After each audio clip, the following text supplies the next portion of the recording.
Call to order our next budget workshop. Mr. Manager.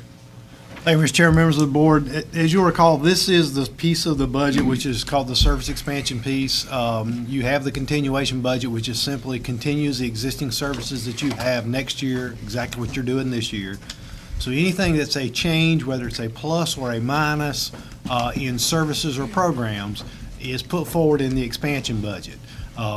So if someone has a new program they're proposing, or if someone is saying we'd like to reduce this program, that's where you would see this. Again, our continuation program is a continuation of the services that you are currently providing. Doesn't necessarily mean we're spending the same amount of money on it, but it's the same program, whatever it costs to do that same thing. So these are newer, different items, and each of the department managers are here tonight to discuss those. From that perspective, it allows them to speak to you about that, answer any questions you may have about their request, and then it gives you the opportunity later to decide whether that's something you want to put on your priority. Just remember that none of these items on this sheet are funded. You would have to find revenue to either by cutting items in the continuation budget or by generating new revenue sources to fund these. If you see something up here that you requested about this up here and you want to pull it, now's the time to pull it up. If it's something you like to pull, Yeah. I mean, it's something that I asked about and I see it's up here, and I no longer want it at this time. okay. Well, I mean, anytime, whenever we get to it, you can say, because we've got a couple already that have been pulled. Okay. So, I mean, you just let the chairman know, and however you want to do that. So I guess I'll start it out with the first one. This is the 2% cost of living adjustment. There is this on the general fund side and as well on the water department side, because it is a separate fund because you have employees there. This was a request that was brought forward. So if you look at that, out of a $14.1 million budget at 2%, that's roughly $283,000. So, How much? Sir? How much did you say? $283,777. And the way the sheet is laid out on the front page, you'll see where it lists the department, the title of the expansion, what the estimated initial cost is, any revenue offset that may come out of it, and then what the net cost is, and then if there's an annual recurring expense. So, for an example, you have the detailed sheet where it'll show what the personnel, operating, and capital costs are for that expansion, what the total expenditures are, and then any revenue offset that comes out of it. So, say you had a new position that someone was asking about. So they would put in the personnel cost, all the personnel costs, any operational costs if they needed a new computer, if they, whatever it was to fund that position and get them to do their job. So you'd have the total there. And then maybe part of their job was allowed for a revenue offset. Maybe it was a billing piece or something that brought in some revenue because you had that. Then we would show that offset. Now, if there's a recurring piece that occurs year after year, we would also show that in that last column. So you know that if this is like a new position, then you've got to fund it again next year. It's not just a one-time expenditure. So that's why that column is there. And then there's an explanation under the comments about it. So it's to try to more clearly lay out and to show you if you decide you want to do one of these, whether it's just a one-time expenditure or whether it's a one-time and then continuing cost every year. So whether you're buying that cost on. So again, this is the 2% COLA related to general fund only. You've already seen the one the other night for the water fund. It's the same amount, and of course these are recurring, so that would be that. So that's the only one I had for you. Okay. Finance.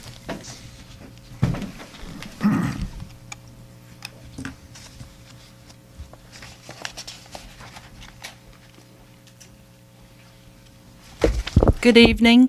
The Finance Department has one expansion request for your consideration this evening. I am happy to announce that this expansion will not cost the county any additional funds. I've been able to demonstrate a way that we can pay for this and actually save the county $94 a year. I'm requesting that a vacant position, which is an administrative assistant 2 position, be reclassed as a staff accountant. I believe that the Finance Department's in desperate need of some additional accounting and technical expertise. And I've listed the proposed responsibilities of that new position on page 170 and 171. And I also feel that hiring this position will allow the Deputy Finance Director and myself to focus on some very important projects that need to be done in the Finance Department, and those are listed on page 171 and 172. Are there any questions? Any questions? I don't have any. Okay. Well, saving us $94. A year. Yes, sir. We're great. It's a savings. That's right. Thank you. Need everybody else to follow the same pattern. I was going to ask. Anita. She can answer that on the way. Okay. This Okay. may be a little bit funny. Okay. If we allow you to do that, will you promise us that you're not going to leave in the next 12 months? I don't have any intentions on leaving in the next 12 months. Yeah. Nobody knows what the future holds either, right? Okay. Good answer. Human resources.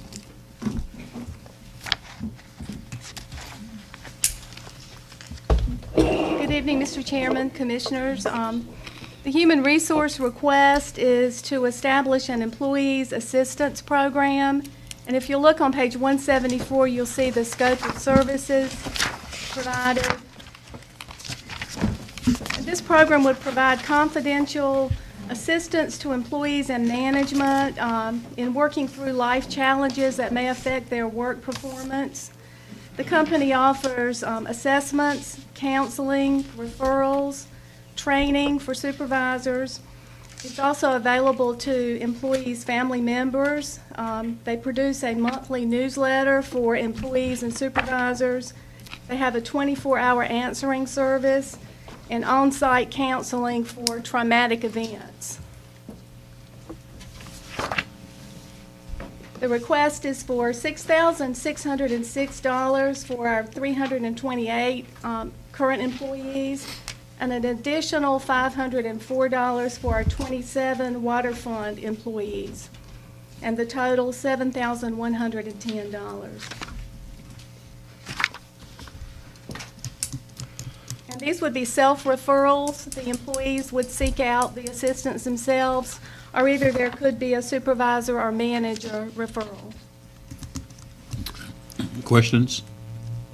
Just one note for the board on this. If you note on their scope of services, they do provide CISD, critical incident stress debriefing, in case there's a need for that.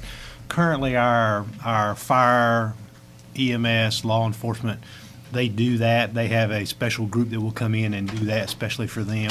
But we do have agencies in the department or in the county that don't have that service available to them, and they would provide this service. I mean, an example is like DSS workers who may be dealing with a traumatic child issue or those kind of things that they have to deal with. Health department, those folks who are exposed to traumatic events in their line of work.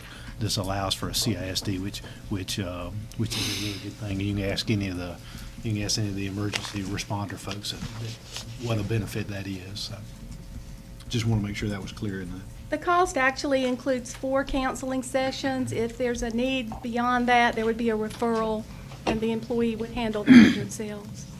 Okay. Any further questions? Has the county ever had this employee assistance program? No, sir. Never had. No, sir. A lot of counties do. Thank you, Ms. Christian. Thank you. Is there anyone here from Animal Control?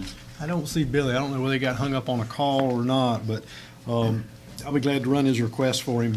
Okay. Obviously, this is a request for an additional field officer position. I think he's shown that based on their numbers, obviously they've got some increasing calls. They're having a lot more complaints and investigations that they do, as well as the success of the animal shelter in moving animals out. That everybody kind of forgets that when you become more successful in adopting animals out, there's more paperwork and more work that comes with that.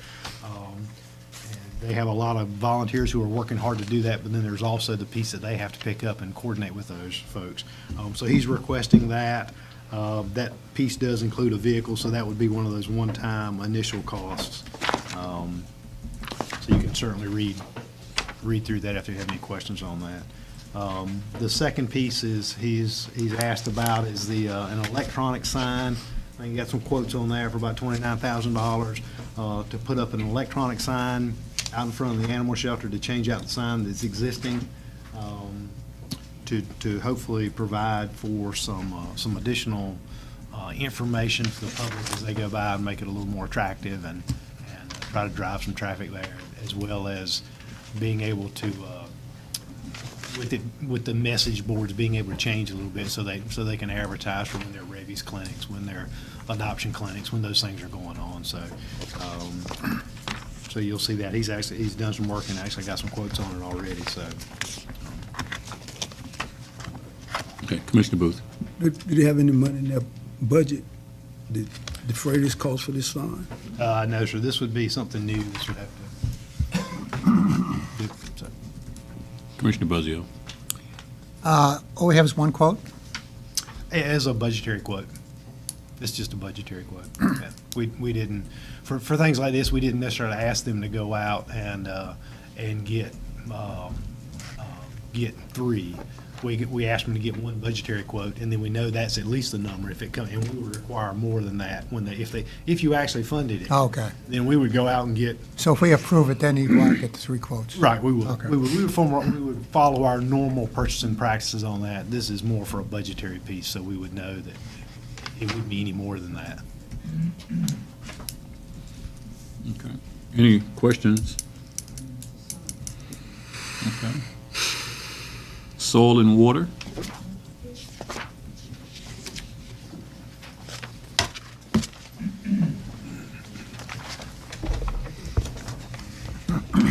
Good evening, Mr. Chairman and Commissioners. I'm here this evening because Soil and Water has offered an expansion request for me. I went to my board in April with concerns about my job classification and salary. I was appointed department head for Soil and Water in 2006. And since that time, I have managed the office day to day. I have 2 employees that report to me. Both of those employees make more money than I do. And I went to Dolores, talked with her about it. She gave me some suggestions, did some checking, and told me that after she did some checking as well, she thought that the job duties that I do would be more in line with the office manager position, which would move me from an administrative assistant 1, salary grade 12, to an office manager salary grade 17. So in your books, you will find a letter of support from my board. They told me they would back me in my request, and the expansion amount would be a total of $8,390.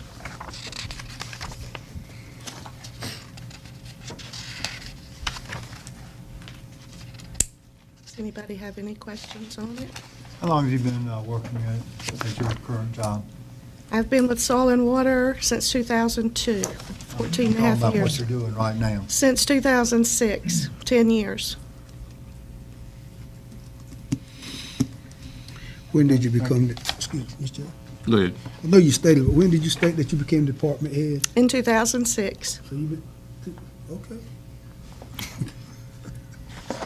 That was it. Our original department head was our district conservationist with natural resources, but their agency and some other agencies decided that they could no longer manage district employees. So it was at his recommendation, and then the board, and then the county manager at the time, that they appoint me as the department head. Thank you. Okay. Any questions concerning this particular item? Mr. Chairman, Go ahead. we have the chairman of that board here. I wonder if Mr. Allen would like to make any comment. I can just say that we support Ann in this. we feel like that she's doing the administrative job that she runs the office. I mean, the supervisors look to her for everything. And so I feel like she's been shortchanged in the past, and at least we can bring her up to speed now. I told her a while ago, I said we could get a little bit dirty and ask for back pay, but we won't do that. So, if you got any questions, I'll try to answer them. I don't, I just want to allow you a chance. Okay, well, the whole board unanimously is in favor of this request. And so that's where we've got it. Thank you. All right, there's another item, Beaver Management Assistant Program. The Beaver management, that is, go ahead. You'll do a better job than I will. What the county presently has is a Beaver Bounty program in which landowners register with us, hire their own trappers, and for every beaver tail that they bring us from their property, the county pays them $10. Mr. Alligood introduced to us the BMAP program, Beaver Management Assistance Program through the state, which is something Beaufort County participated in many years ago. I think we actually stopped in 2003. BMAP is a program that the county would pay to the state $4,000 annually, and for that money, landowners would have the services of a state trapper to come to their property at $25 a site visit, I believe. And also they would have access to somebody that could blow dams from these beavers at $125 per dam. The beaver program that we've been participating in since 2004 is dwindling to just about nothing. We have little participation in it now, but the beavers are still there, and the landowners are still coming to us with complaints about the beavers. But I think the money that they're getting as $10 reimbursement is nowhere near what they're having to pay a trapper to help them out. So BMAP might be of more advantage to our landowners than what we have now. Questions from commissioners? Mr. Chairman, Yes, sir. are most of the problems with the beavers in a drainage district? An existing drainage district? They are everywhere. Not necessarily always drainage. The drainage districts usually handles the beaver problem. Okay, that's what I was thinking. Yeah. That they- And we just done a stream debris removal over the South Community, and the beavers have been a pain in the back. Because every time the guys would get in there to get something out, they'd have to tear the dam down so they could determine what had to be removed. And the beavers are a pain over there. Any other questions? We thank you. Thank you. Sheriff's Office. That's right, you good to go. That's the item that I wanted to request that we pull. Okay. And the reason is I had done some inquiry with Chief about it a while back, but it just wasn't for their department. I wanted it for all county vehicles. And at this time, I don't think that we can afford to do it for all vehicles. Okay. That's the monitoring devices. Yeah, I'd pull that if I could. Okay. For further study. I don't want it to be taken completely off for further study. I'm glad you clarified. Yeah. All right. Next year, maybe. Planning. He's not here. See, Seth, this is the CAMA land use update that he talked about in his budget presentation the other night. He can do If you flip over on that page, it is, oh shoot, let me get all the way back. Sorry.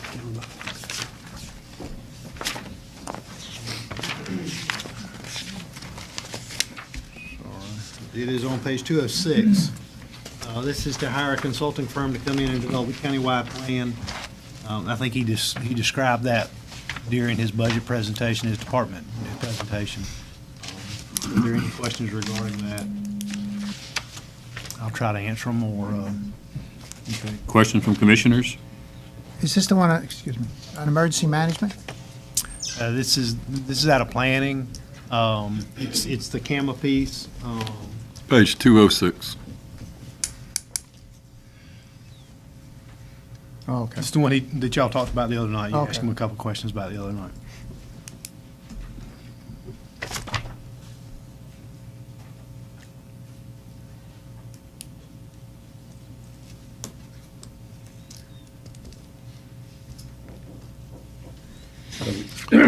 The last study was done in year 2006.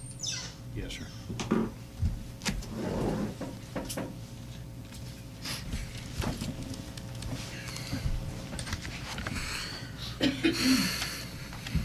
Any further questions?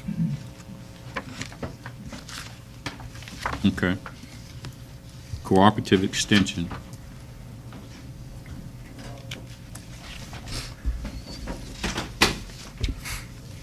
The Extension office here in Beaufort County is blessed. We're one of only 4 counties in the state to have 2 4-H agents. And you know, 4-H is big all over the state. Well, the success of these 2 programs has put a strain on our capability to move kids around from point A to point B. As I said, we have 2 programs. A traditional 4-H program, Louise Hensley heads that up.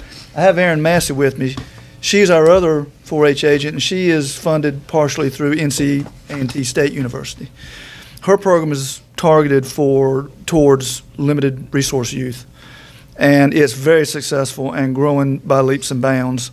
She is having to use her personal vehicle to move kids around to meetings, to competitions, to other 4-H related events.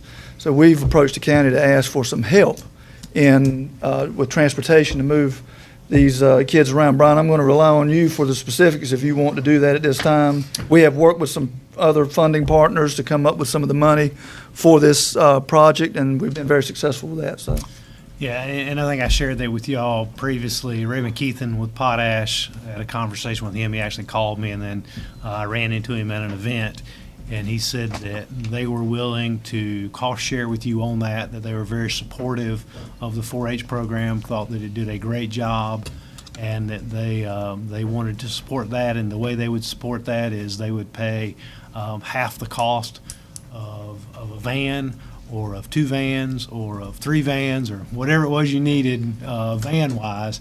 And I kind of laughed at him, and I said, well, if we put sheriff's office lights on them, will you still buy them? And he said, probably not.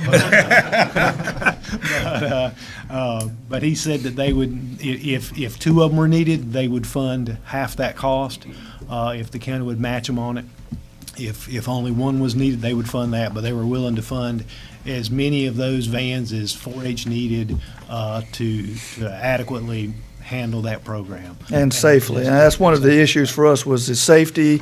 Again, Erin's using her own personal vehicle, and the liability issues revolving around that are extreme. And so that's why we're kind of going down this road to try to get some help in that regard. So the real number is not 60, but actually 30. The real number we've shown is about 32, because we said 30 and then about $2,000 a year ongoing for fuel and things like that. So that's the recurring cost on it. Commissioner Green. How many children are involved in these programs? I'm going to get Erin Massey to come up. She can answer that question way better than I can. Good evening, Commissioners. I have 294-ish club members that are very active youth in the county right now.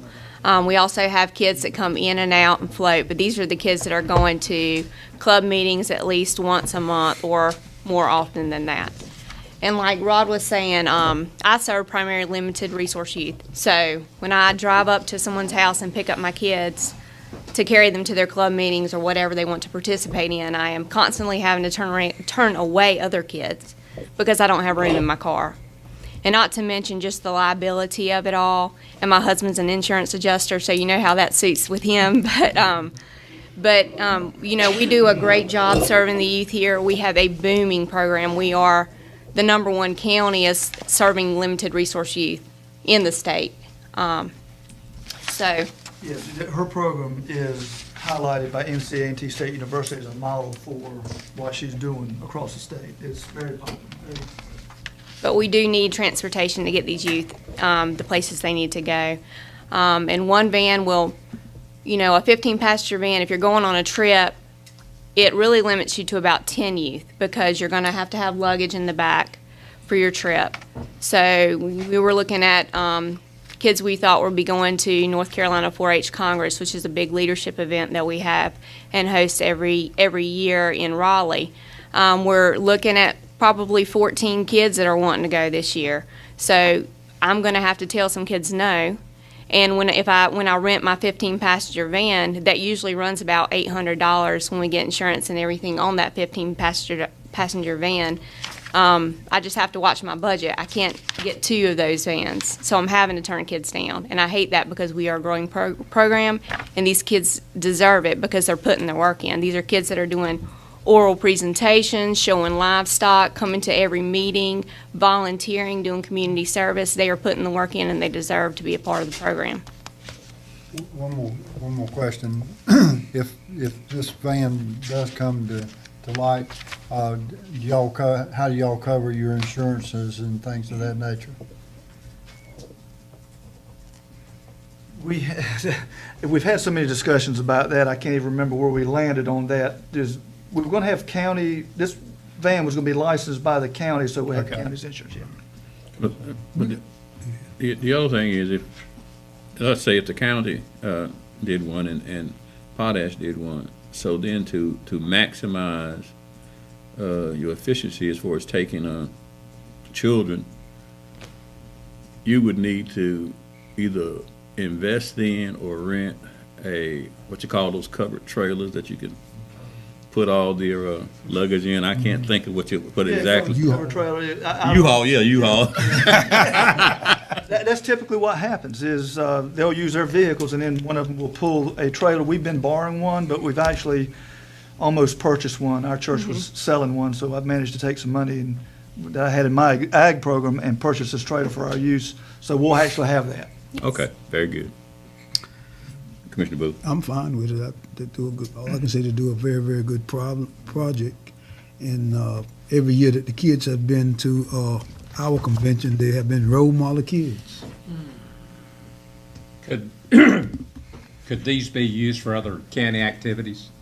Yeah, we felt like one would be used almost every day by Erin by herself, and certainly Louise would as well.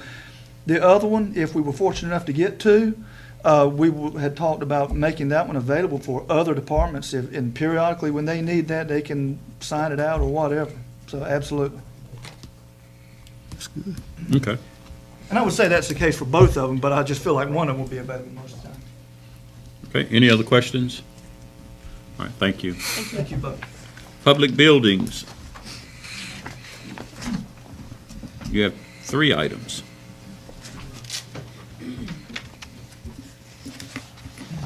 Good evening, Commissioners. My first expansion item, I realize is not a very popular item this budget year, but it is a request for a new position for the department. We've had numerous conversations in this meeting as well as outside. We've seen pictures, we've all walked around our buildings, and we've all, everyone knows that county buildings need improvement, and we've taken great strides in doing that. Just as a little history, I've been with the county 3 years. When I started with the county, the maintenance department consisted of 40% of my time and an administrative assistant. A year after that, we received fundings for a maintenance coordinator, so now our entire maintenance department is 40% of my time, 100% of a maintenance coordinator, and then an admin assistant to manage all the contracts. It's very limiting as far as the actual work that we are able to get done on a day-to-day basis. Even if the funds are available, and you have been very generous in the past approving funds to complete projects, without having time to supervise those projects, sometimes you're throwing good money after bad. And Les Woolard, who's the maintenance coordinator, and I have chosen not to do that. I would rather delay a project than to just hire a contractor and not be able to supervise that contract. because then also you're worried about change orders, scope of work, things, scope creep, but you're also worried about a contractor being in a county building during business hours, interacting with the public, and you really need to have close supervision. And I'm not speaking bad about different contractors or any one particular contractor. It's just a fact that there needs to be a county employee there making sure that things are going as they should go. Again, keeping in mind the number of county buildings we have, small items, a stopped-up toilet, a overrunning sink. I'm responding to calls like that with a mop. I will say that since Les has been here, I've not done that, but Les has been in the jail for the past 2.5 weeks installing new plumbing controls. What do you do? I know how to use a mop. So, you do what has to be done, but I know decisions were made back in 2007, 2008 to cut the maintenance department, and those were made for good reasons, but I'm asking that we slowly add back to the department, hopefully to find the equilibrium where it works best and we're getting the most bang for our buck. The position that I have requested, as this is based upon conversations with Dolores and other people, it would be the salary range would be somewhere around $30,000 plus benefits, and then also I'm asking for a vehicle for the person to be able to travel around the different to the different buildings. Okay. Questions from commissioners? In the narrative, it says that we own 18 buildings. Does that include the First Bank building? Yes, sir. Any further questions on this particular item? Okay, your next item. The next item is the reason this is listed as as an expansion item is just because of the large amount of money. This is a renovation of the courthouse, which, based upon the last meeting, you were shown some pictures showing the condition of the courthouse. There's been much conversation between the residents of the courthouse, I'll say, the people that work in the courthouse each and every day, along with myself and along with the county manager regarding the courthouse. And I believe everyone would like to improve the look of the courthouse for the county residents. And looking at that, there's an estimate of about $250,000 to do a renovation of the interior of the courthouse. I'm not asking to do that all in 1 year. I have a 3-phase plan basically spread out over the next 3 years. The first phase I was asking for this year is a capital outlay of $100,000, and then plus some engineering fees. That would be a total of $107,500. And then for 2 budget years after that, it would be $75,000. The scope of the work has not completely been finalized at this point. We would work with the people that work in the courthouse, working with the court systems, the Register of Deeds, and the Clerk of Court to determine some priorities. But I would like to, obviously we've talked about starting with the roof and then starting with lighting and then kind of coming down. I'm looking to do things that would improve efficiency of the courthouse, overall energy efficiency. You see the windows that are in the courthouse are still the original windows from 1970. The lighting is still the original lighting from 1970. Some of the ceiling tile is still the original ceiling tile. Some of the paint on the walls is some of the original paint.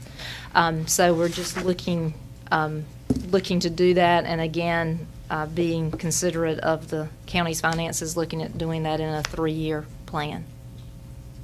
Questions? I call it. Commissioner Brand? $7,500 for engineering fees? Yes, sir. What does that entail? Initially, part of that is regarding a lighting study. And then also we're anticipating some possible structural issues, and that's just because the way the form is laid out with capital outlay versus operational, and engineering fees don't qualify as capital outlay, so I had to just come out with that number. Is it for the roof too? No, the roof is listed in the court facilities.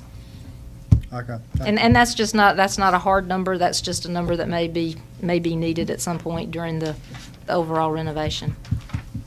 So you may not need it at all? Right. Okay, gotcha. bring that engineer in here, you're gonna need it. Any further questions?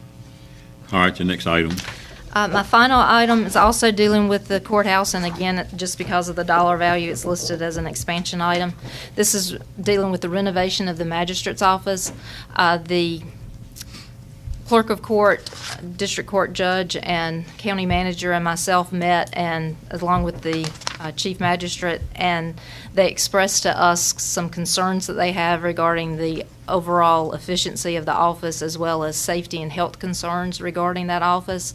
It is located in the basement of the courthouse, and there's only one entrance into that office, and they are asking to put in a second door to allow them to have a safe haven if something were to take place, that they would have a place to exit.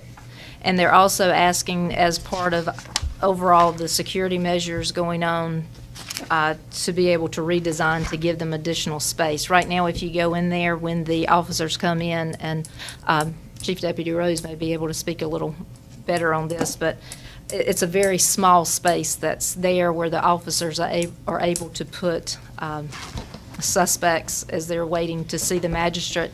Also, oftentimes it also gets very congested with family members that are there either with the suspects or people that are there for other cases that are there to swear out a warrant on people. It's just a very congested area, and there's not a lot of separation for safety. The magistrates, when they come in through the same door with the people. So this is something that was brought to us and asked us to consider it. Therefore, I'm presenting it to you and asking you to consider it.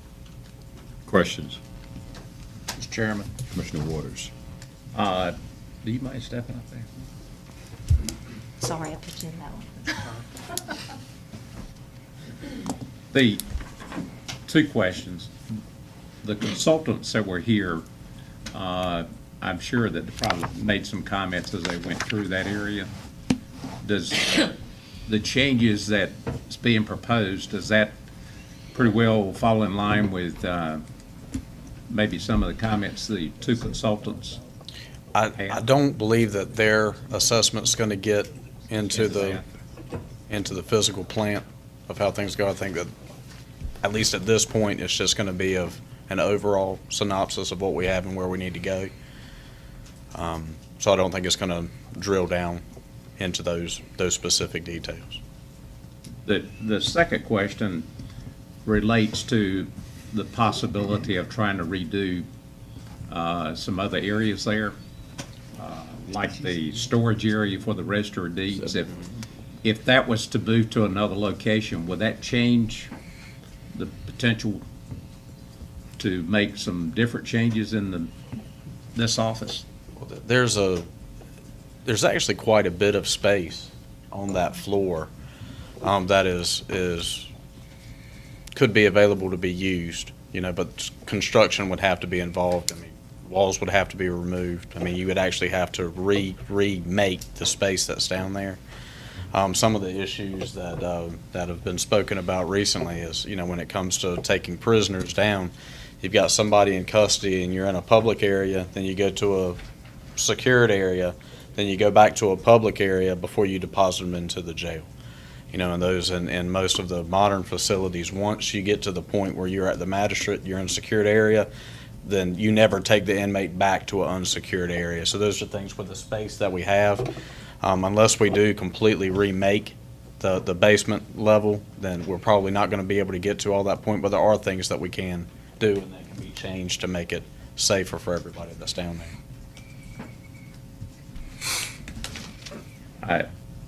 To me, my concern is if you spend $55,000 and then the decision is made to relocate these other two storage areas, the clerk of court and the register of deeds, that's $55,000 that could have been used to better redesign that whole area in the basement.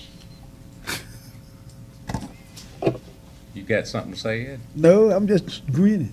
Grinning? I understand what you're saying. I've been told the register of deeds office does not have to be in the building. So, I mean, they could be relocated. And I've been told the clerk has to stay in the building. If you move the register of deeds out, then you've got space for the the files that the clerk has down in that basement area could be moved upstairs. Sure, sure. And I've heard estimates of 40% of the space down there. I don't believe it's quite that big. But it's something that I think we ought to take a look at if we're going to start trying to redo. Yeah, I think, and I may be stepping on Christina's toes on this one, but I think with the plans that they're moving on were to try to keep as much of what they have in the plans and working now and just try to make that safer. And what you're speaking of, which I think is very doable in the area, and you could probably use the unused space to do it. It would go away from that. Where the magistrate's office is now, you would completely move it from where it is and change the whole structure of that basement floor. I think as far as space goes, there's a lot of space down there, but I haven't even thought about or have seen plans that would go to answer the questions that you're asking. But there's a lot of unused space down there now with everybody still being in the building. It's just what can construction do to make it better? Commissioner Booth.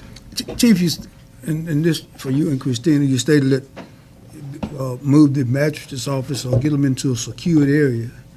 If that's the case, you're going to have to also move the intoxilizer room, aren't you? If that's the case, you would have to move the intox room, right? The intoxilizer room. Is that from the design that it is now? Not necessarily. Okay. You know, with right now, we're within compliance of statutes on what we have to have and their proximity. I understand that, but you was talking about once you get them to the magistrate, and most of the time when the guy leaves the intox room and go to the magistrate, he don't come back this way. He goes with y'all. Well, right now. But you bringing him back in public. Sure. Am I correct? Yes, absolutely. And right now, I mean, right now the entire process is in the public. Nothing wrong with the intox room. Yeah. I'm just talking about you trying to, once you get them in a secured area. And if you got a guy in the intox room and you carry him to the magistrate, 9 times out of 10 when you carry him to the magistrate, he ain't coming back. No, I agree. And right now, and I think even with the plans that we have right now, it's still going to be that you're going to have to I just wanted to clarify that. the magistrate's office and still go back into the public before they get into the detention center. That's right. Yes, the plan that's presented is, Yeah, and Bill Commissioner and all. Waters, I agree 100%. There is space that's in the courthouse, that's in the basement, and I think that's, there's been talk about having a space planning study to look at that, because it's very difficult, especially in a building such as the courthouse where you have different departments that are attempting to work together that do not have the same. They're not all under the realm of the county manager or under your realm, so it's difficult to do that, and that's something you can have studies and you can have studies, but again, if you don't know what your overall goal is, it's difficult to do that, and that's why this is being presented as, again, this was what the magistrates asked for, suggested, and this is more of a temporary type thing, not a long-term, because long-term planning takes planning, and that's something that has not been done. Would the study that you've got in this expansion?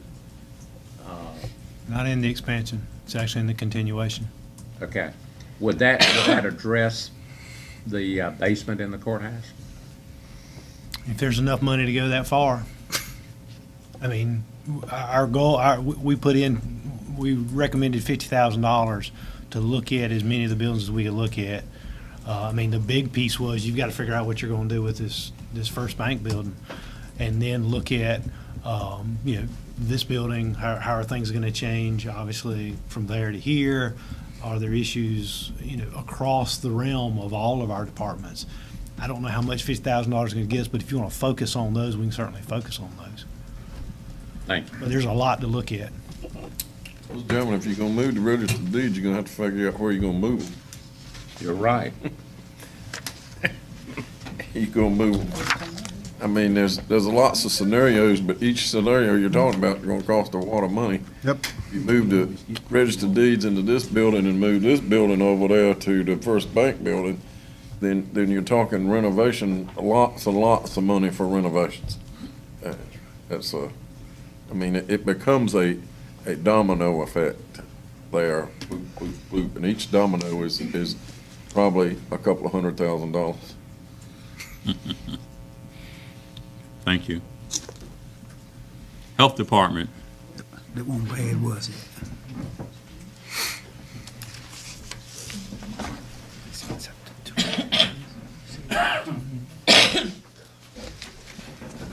Commissioners, hope y'all are doing well. First thing I want to do was to bring you the information that was asked of me last week about Stacey Harris's award. I did want to bring some recognition to that. That's the Trenton Davis Award, which is for environmental health efforts in the field of environmental health, recognizing what he did for the Eastern District, North Carolina Public Health Association. So that was asked of me last week, so I wanted to start with that. But first thing I wanted to do is remind you, we had the retreat, and I presented a bunch of health data at that time. And during that time, I was pointing out to you some of the factors, such as that we rank 81st, so in the lower tier when it comes to health conditions, health factors. Most of those health factors we're talking about are obesity, smoking, substance abuse. Those kind of health factors rank us very low in the state. And so I told you at that time I was going to ask you to try to get a health educator. So that's what I'm here to ask you for, is a health educator. What I have in the health department right now is a third of a health educator in Kimberly Matthews and half of another health educator in Janelle Lewis. So both of them have other jobs that keep them busy, so they can't concentrate a lot on health education. And so that's all I have. One of the things that I want the health educator to do is to recruit into some billable activities. The reason we're starting up like the diabetes self-management class, so by having a health educator out in the community, they'll be able to bring folks in to the program itself. So that may offset some of the cost here. Some other programs I want them to recruit into: tobacco cessation, diabetes prevention program, medical nutrition therapy. So these are all programs that they can bring them into. I need a stronger presence in the community, and that's involved in health fairs, involved in working with organizations such as churches and businesses, so I can expand that capability within the health department. Collaborative efforts, such as with the BC 360, working on task forces right now. What I have, that the two that I do have right now are, they're not full persons, but they're working in behavior health task force right now to address behavior health issues, literacy, homelessness, and infant mortality. So these are all the types of issues that are in our county that I'm trying to get us more involved in. And really what it comes down to is a lot of chronic disease. We're very good in there right now when it comes to maternal health, family planning, communicable diseases, environmental health stuff. But we need to get out there and start addressing obesity, substance abuse, tobacco use, diabetes, heart disease, stroke. These are all factors I need to get in there. So a couple other factors. So I am asking for the health educator specialist. Two factors that I want to bring up to you is that this year's budget, I cut back $61,000 from last year's approved budget. So this would bring me not even back up to what it was last year as far as that budget goes. And the other thing is I hope to make this a grant-funded position over the years. Once I have the security of that person, then I can go out and seek grants that address tobacco use. I can find grants that address substance abuse, and I can find grants that address diabetes and bring them into the county. And then that would be the person that would be the program director for these activities. So that's why I'm asking for this. Okay. Questions from commissioners? On a scale of 1 to 10, how important is this guy or woman? 8.5, 9.5. Like I said, I can't. Why don't you just go ahead and say 10? Well, I mean, these are the conditions in our county that I need to address. And so it's based off of a need to address those issues. You know, and like I said, I have 1/3 of a person and half of a person to do it right now. That's it. Thank you. Department of Social Services.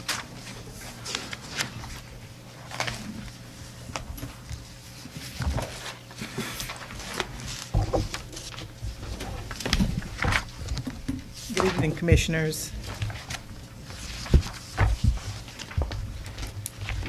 As you recall, during our budget retreat, we talked a lot about our income maintenance workers. So I'm here tonight again to request one income maintenance position. As you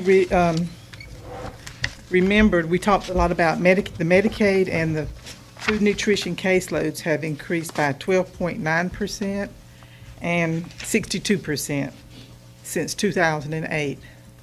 Last year, we requested 3 positions, and we got 2 of those positions. And what we're asking again, based on the documentation and the discussion that we've had, is for the other position. One of the things I think that's pretty important for you guys to know is that last year, in additional revenue just from our Medicaid, you remember in the past we've gotten 50% reimbursement for Medicaid. It's 50-50. The feds changed it, so now we get 75-25. So based on our projections, last year we got over $342,000 in additional revenue, and that was to pay for infrastructure for these income maintenance positions. This year we're projecting for increased revenue over $360,000.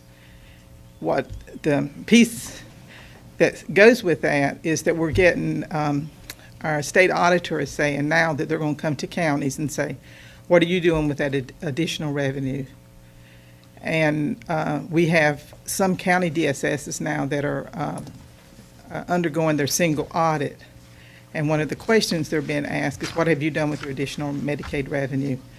What we've done in Beaufort County is we have what's known as universal workers. So our workers do food nutrition, they do Medicaid. So with having that structure, all of our income maintenance workers can draw down that 75-25 match, which is real critical. But we are going to be asked, what have we done with that revenue? So we've gone through our expenditures to say we can pretty much say that these things contributed to the Medicaid. But right now, we cannot come up with this amount of dollars to say that we've improved our infrastructure. Last year, we had numbers that would show that we probably could have used 6 new employees, and I think most of you were at the presentation we did. But what we asked for, we said we needed 3, and 3 was really what we needed. A lot of that has to do with the Affordable Care Act and NC Fast. NC Fast, from what we're under, still has glitches. In the past, what would have taken 10 minutes now takes an hour to do. So we're not just talking the caseloads that I told you about earlier. We're talking about workload, and those are 2 different things, because one case several years ago, the amount of time it takes is real different from what we're talking about now. So what we're asking for is that the income maintenance worker, because the other piece that you need to know is that in the past, the reason we didn't ask for 6 is because we've maximized our technology. We're paperless. We're not like a lot of counties. We don't have to go down the hall, look for paper, look for files. And we've continued to be universal, where one person sees the same person, so you don't have to tell the story more than once. You don't have to go see someone for food and nutrition and then go see someone for Medicaid. You see that one person, and we're, as we talked about in our retreat, we're organized by triage, research, and applications. So for one thing, it's a better experience for our customers, but it also is much more efficient. It means our employees have to learn more programs, but it means that that we're more efficient. But I think the biggest thing that's helped us is our technology, and we've continued to maximize that. And one of the things that happened this year, we've used temporary employees because we were hoping that the problems with NC Fast would get better. They've not gotten better, and our federal partners has clarified with North Carolina that you cannot use temporary employees. You must have someone that's what we call merit-based. So it must be an employee of the Department of Social Services. And right now, we're right on the edge. Our county manager gets reports every week. So we get reports every day and every week. And the feds are saying that if North Carolina does not comply with 95% timeliness in process, and we will lose our administrative dollars to pay for food and nutrition. And the Medicaid timeliness is also a problem. So at the North Carolina level, we're under a lot of scrutiny. Beaufort County we are meeting our mandates, but we're meeting it with overtime and a lot of hard work. But if we have a vacancy, we're in trouble. Let me ask you this question. As far as this position, are there any state or federal dollars attached to this? I heard you say about the reimbursement.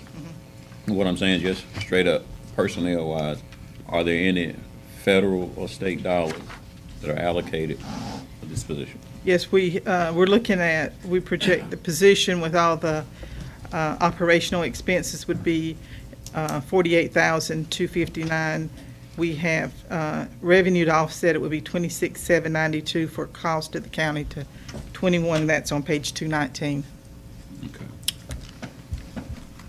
I just wanted to be sure. Yeah. Any other questions? Okay, your next one. Social work. We had several that we still think that they're important, but based on what you telling us where we are with our budget, we're willing to try to maximize what folks we have use overtime. So we've pulled all of our expansion items except for 3.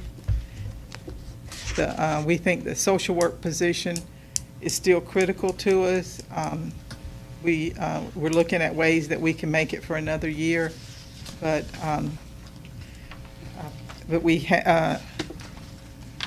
the likelihood we're understanding of that being funded is not very high, but that would be our one we would still say is real important for us, because right now there's some changes happen at the state level with the interpretation of how we use what we call a safety resource if a child's found unsafe. In the past, we've given families an opportunity to work things out, and we've not filed petitions. There's some interpretation about due process and the fact that even though we feel that we're meeting the requirements for due process, we may be filing more petitions, and which may mean that we will have to have more oversight on our kinship providers, which is where the children would stay anyway. So we're still saying that the social work position is important, but realizing that we're in a tough times right now with our deficit. So we'd like for you to keep it in mind, but saying that we'll try to manage for another year. So what 3? Okay, then the second one is actually is on page 228. Do what? Page 228 in your book. Okay. That's the custodian housekeeper position, and we don't really, it's not an increase in county dollars. We would see that as a transfer in dollars from Christina's budget, because right now that is a contracted. Okay. And right now the DSS portion of that contract is $49,126.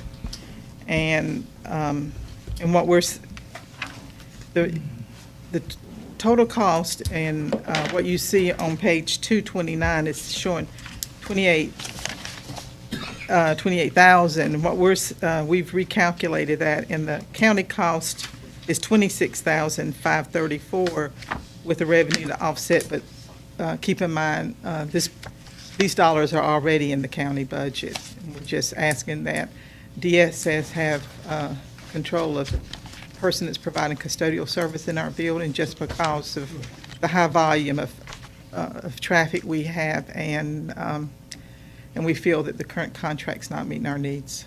So this really not an expansion item? It's going to cost us nothing? It's not going to cost anything. As far as expansion dollars is concerned? It's considered expansion, but what we're asking for is moving it from the Yeah, originally when we had this discussion, we weren't sure what those numbers were, and I guess evidently y'all have gotten together on those numbers now. Yeah, we found just recently. So we can remove this from the expansion budget? You could. if the numbers I just heard are right, then we would do that anyway. You want to look into that, and if it's so, tell us tomorrow night. You have some, Commissioner Booth. I was going to piggyback on what Mr. Belcher said. The same thing, if that was covered, this person would be at your facilities 8 hours a day. Instead of coming in from 5 to y'all leave, or whatever it is. I mean, they will come in, they would answer directly to y'all. And we would be able to say, this is what we need done. We need playroom sanitized. We need, just. Okay. Any other questions about that? What is your other one? And the last one is on page 235. It's this is a reclass from administrative assistant 2 to administrative assistant 3, and at a total cost for $2,348 for the county, since we have $1,120 revenue to offset the cost.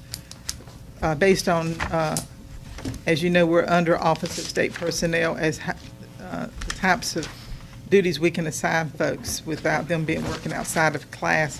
This is the position that actually supports myself, Mr. Mayor, and the rest of the management team. We have only one person, and we have one person that supports our attorney, but the types of things that we're asking them to do, if we continue asking them to do it at the percentage of time, they will be working outside their classification, and we're asking for that position to be reclassed.